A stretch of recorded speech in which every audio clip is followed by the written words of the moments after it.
ഇത് doctor B R Ambedkar Samajik Parivartan Sthal അഥവാ Ambedkar memorial park Lucknow Charbagh railway സ്റ്റേഷനിൽ നിന്നും ഏകദേശം 10 കിലോമീറ്റർ അകലെ ഗോമതി നഗറിലുള്ള പ്രൗഢഗംഭീരമായ ഒരു പാർക്കാണിത്. സൂര്യാസ്തമയ സമയത്തുള്ള ഈ പാർക്കിൻ്റെ ഭംഗി ഒന്ന് വേറെ തന്നെയാണ്. ഇതാണ് ഫ്രണ്ട് വ്യൂ. ഇതിൻ്റെ ലെഫ്റ്റ് എൻഡിലാണ് ടിക്കറ്റ് കൗണ്ടർ. വൈവിധ്യമാർന്ന ആനകളുടെ ശില്പങ്ങൾ കൊണ്ട് സമ്പന്നമാണ് ഈ പാർക്ക്. 108 ഏക്കറിൽ പരന്നു കിടങ്ങിയ പാർക്ക് തീർച്ചയായും ഒന്ന് കാണേണ്ടതാണ്. സൂര്യാസ്തമയമായി അത്യാവശ്യം ഫോട്ടോകളൊക്കെ എടുത്തു. ഇനി അകത്തെ കാഴ്ചകളിലേക്ക്. ഡോക്ടർ ഭീംറാവു അംബേദ്കർ ഉദ്യാൻ എന്നാണ് 1995 ഇതിന് തറക്കല്ലിട്ടപ്പോൾ പേരിട്ടതെങ്കിലും 2002 ഡോക്ടർ ഭീംറാവു അംബേദ്കർ മെമ്മോറിയൽ എന്നാക്കി. 2008 അന്നത്തെ മുഖ്യമന്ത്രിയായിരുന്ന മിസ് മായാവതിയാണ് ഇത് പബ്ലിക്കിന് വേണ്ടി തുറന്നു കൊടുത്തത്.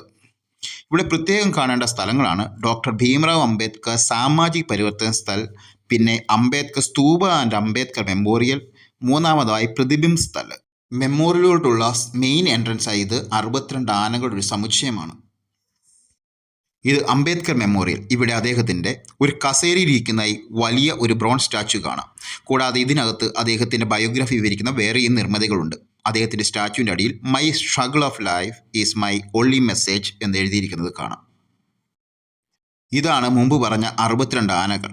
അംബേദ്കർ മെമ്മോറിയലിലേക്കുള്ള മെയിൻ എൻട്രൻസ്. ഇതിൻ്റെ നിർമ്മിതി അന്ന് വലിയ രാഷ്ട്രീയ വിവാദങ്ങൾ ഉണ്ടാക്കിയിരുന്നു.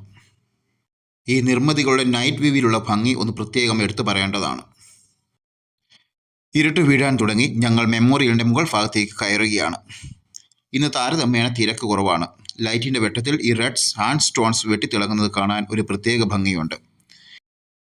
ഇടയ്ക്ക് കുറേ ഫോട്ടോസും വീഡിയോസും ഒക്കെ എടുത്ത് മുകളിലോട്ട്. അങ്ങനെ ഞങ്ങൾ മെമ്മോറിയലിൻ്റെ മുകൾ ഭാഗത്തെത്തി. ഇവിടെ നിന്ന് നോക്കിയാൽ പാർക്ക് മൊത്തം ലൈറ്റിൽ കുളിച്ച് നിൽക്കുന്നത് കാണാൻ നല്ല ഭംഗിയുണ്ട്. ഇത്രയും നല്ല ഒരു നിർമ്മിതി ഉണ്ടാക്കിയവരെ പ്രത്യേകം അഭിനന്ദിക്കാതെ വയ്യ.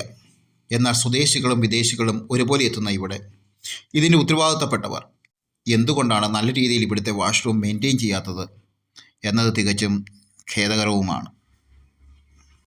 മുകളിൽ നിന്നുള്ള കാഴ്ചകൾ ഏകദേശം കണ്ടു കഴിഞ്ഞ സ്ഥിതിക്ക് ഇനി നേരെ താഴേക്ക് ഒരു വട്ടം കൂടി പാർക്കിലൂടെ നടന്ന് കുറച്ച് ഫോട്ടോസും വീഡിയോസും എടുത്ത് അടുത്ത സ്ഥലത്തേക്ക്.